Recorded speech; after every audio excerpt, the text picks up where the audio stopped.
नमस्कार दोस्तों, मैं अंकुर उपाध्याय स्वागत करता हूं आप सभी का आपके अपने YouTube channel share market analysis में।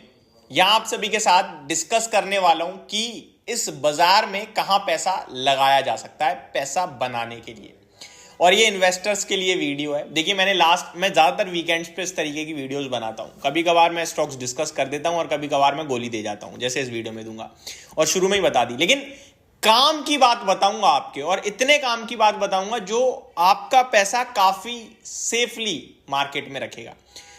अब बढ़ते हैं आगे। पहले मैं आपको बताना चाहता हूं, लास्ट वीक मैंने कुछ स्टॉक्स डिस्कस करे थे। 3 करे थे शॉर्ट टर्म 3 से 6 महीने के लिए, और 1-2 करे थे लॉन्ग टर्म के लिए। अब लोग इतने ज्यादा बेचैन रहते हैं या फिर एक्सपेक्टेशन ज्यादा है, कुछ भी कह सकते हो, कि भाई साहब आज मैंने बोला कल शेयर भाग जाए। बस अगर भाग गया तो अंकुर भाई यू आर ग्रेट, और नहीं भागा अंकुर भाई ये खरीद लिया, क्या करें इसका, आपके कहने से ले लिया है। भाई साहब, पहले तो आपको एक चीज क्लियर करनी है, मेरे कहने से क्या, किसी के कहने से आप कभी कोई शेयर नहीं खरीदोगे। आपने मेरी सुनी, बहुत अच्छा करा, और मेरे चैनल के साथ जुड़े उसके लिए दिल से धन्यवाद। लेकिन सुनने के बाद, करने के बाद आपने खुद भी तो रिसर्च करनी है। पैसा तो आपका ये फाइनली, आप इक्विटी मार्केट में मेरे नाम से 10 लाख 1 करोड़ रुपए दबा के लगा दोगे, लेकिन वहीं मैं उस पैसे को कहीं और इन्वेस्ट कराऊंगा, आप 5 जगह पूछ लोगे। लेकिन शेयर बाजार आते ही पता नहीं क्यों होता है लोगों को कि आज ही लगा के कल ही बना लेना है, और लगा दो बस। मैं आपसे कह रहा हूं रिसर्च जरूर कीजिए, क्योंकि मैं तो बहुत छोटा व्यक्ति हूं, बहुत बड़े बड़े लोग हैं ना, फंसाते रहते हैं।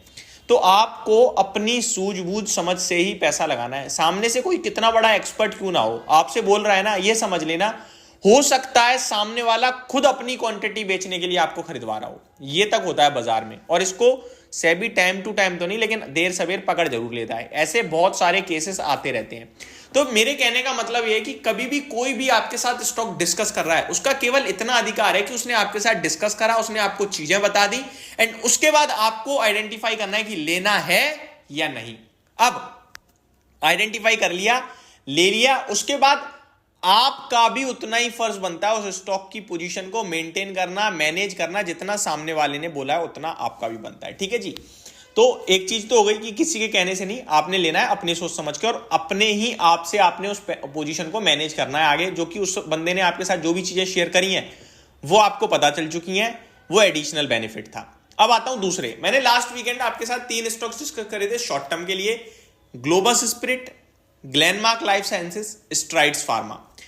तीनों के भाव बताऊं तो ग्लोबस स्पिरिट 812.15 पे था, ग्लेनमार्क लाइफ साइंस 860 रुपए पे था, और स्ट्राइड्स फार्मा 700 रुपए पे था। स्ट्राइड्स फार्मा 820 हो गया है, 15% से ज्यादा के return within a week, 5 trading sessions में। आपका ग्लेनमार्क लाइफ साइंस 870 है, 1% के एक हफ्ते में, और ग्लोबस स्पिरिट 808 है, थोड़ा सा नीचे ट्रेड कर रहा है। तो ओवरऑल स्ट्राइड ने तीनों का पैसा बना के दे दिया। आप तीनों से पोजीशन चाहो तो एग्जिट कर लो, पैसा बन चुका है आपका। एक हफ्ते में अगर ऑन एन एवरेज 6% रिटर्न भी आ गया आपकी टोटल जो इन्वेस्टमेंट थी, तो बहुत अच्छा है भाई साहब। इससे ज्यादा क्या पूरी साल में देती है बैंक इतना। दूसरा, मैंने 1-2 स्टॉक लॉन्ग टर्म के लिए इन्वेस्ट करवाए थे, जिसमें ला ओपाला था, जिसमें ग्लोबस स्पिरिट का नाम भी था। यही 2 थे आई थिंक, ज्यादा मैंने डिस्कस किया नहीं था, क्योंकि मार्केट में मेरे पास कुछ चीजें हैं ही नहीं, क्या करूं मैं आपके साथ डिस्कस।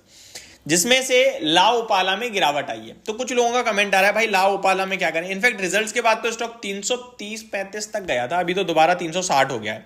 तो सबसे पहले तो मैं आपको बताना चाहता हूं, इस मार्केट में आप ढूंढने निकलोगे तो बहुत कम ऐसे, एक सियाराम सिल्क मिल्स था, बहुत कम ऐसे स्टॉक्स हैं जो आपको वैल्यूएशन कंफर्ट देंगे। और आज भी कह रहा हूं, सियाराम सिल्क मिल्स, ला ओपाला, ग्लोबस स्पिरिट, ये ऐसे स्टॉक हैं जो कंफर्ट दे रहे हैं वैल्यूएशन स्टम्प पे, जो कंफर्ट दे रहे हैं फाइनेंशियल स्टम्प्स पे, जहां पे आप अगले 1 से 2 साल, भाई साहब ध्यान दो इस वर्ड्स पे, 1 से 2 साल, ना कि 1 से 2 दिन के लिए आप लगा सकते हो, पैसा इन्वेस्ट कर सकते हो। चीजें आप इनकी पढ़ोगे तो आपको अच्छी दिखेंगी, इन्वेस्टर्स इनके देखोगे तो अच्छे दिखेंगे।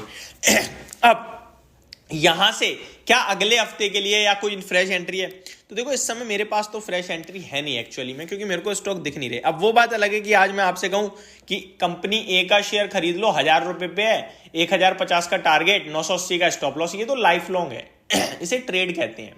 इसमें जब स्टॉप लॉस होता है तो मैं गायब होऊंगा, आप लोगों का स्टॉप लॉस कट नहीं पाएगा। पता चले जब तक मेरी वीडियो है तब तक वो 980 से 950 हो जाए, मैं आके बोल दूं मैंने तो कहा था 980 पे काट देना, आपने काटी नहीं, तो वो मिसगाइड हो जाता है। तो मैं इसलिए कभी भी ट्रेड पर्पज से ज्यादा स्टॉक डिस्कस नहीं करता हूं, और जब भी करता हूं तो प्रॉपरली मेंशन करता हूं कि भाई साहब काटनी है मतलब काटनी है पोजीशन।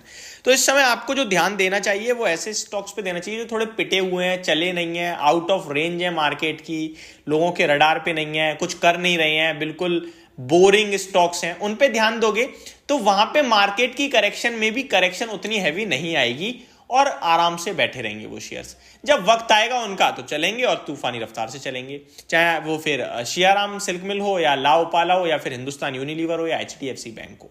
तो ये आपके लिए कुछ एग्जांपल के रूप में थे। इस वीडियो में मैंने किसी भी स्टॉक में खरीदारी करने का ओपिनियन नहीं जताया, बट ये जरूर लगता है मेरे को कि कुछ ऐसे स्टॉक्स ढूंढो इस समय जो बाजार के रडार में ना हो। होप आपको सारी जानकारी समझ में आई होगी। Thank you so much for watching this video. Have a great day guys.